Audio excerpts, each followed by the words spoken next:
What was the move to go be a stand-up comic? You're like, you know what? I have a lot of great stories that people want to hear it.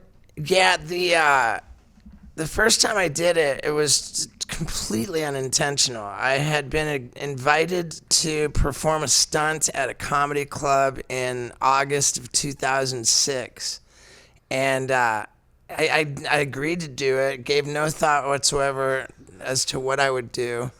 And here I showed up at this comedy club in Hollywood, and I walked in, and I was like, okay, so what am I going to do? And I just kind of observed what was happening, and I just thought if I tried stand-up comedy, that would be like the craziest, most terrifying stunt, you know? And so I just decided, you know what? I'm going to get on that stage, and I'm going to do stand-up. That's my stunt. And, you know, waiting for my turn to get on stage, I had like, you know, a little bit of time to think of like a few things that might get a laugh saying, and I could not have been on stage for more than 3 minutes, but the experience I had was that people were rooting for me. They were excited to see me. They wanted to have a good time.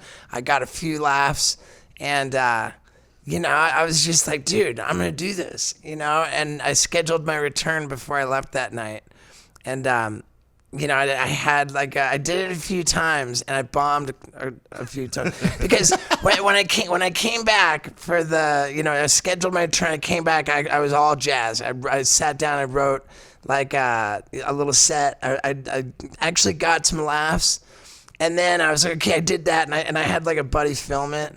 I did that, okay, cool, and so then I didn't come back to like work on the same material. Was my crucial error. Oh yeah, new stuff. I'm bored. Every time I get there, and so I had a really good experience the second time I did it. Then the third time, and by the way, I was completely on drugs this whole time. So, well, hello there. Utilize the promo code Pay the Bills and get $20 off your first order from SeatGeek. Now, back to the magic. The third time I came back, I was just like, oh man, I'm just good at this, whatever, I don't need to prepare, and got on stage without having prepared material, and it was the worst experience. And then I had that happen again.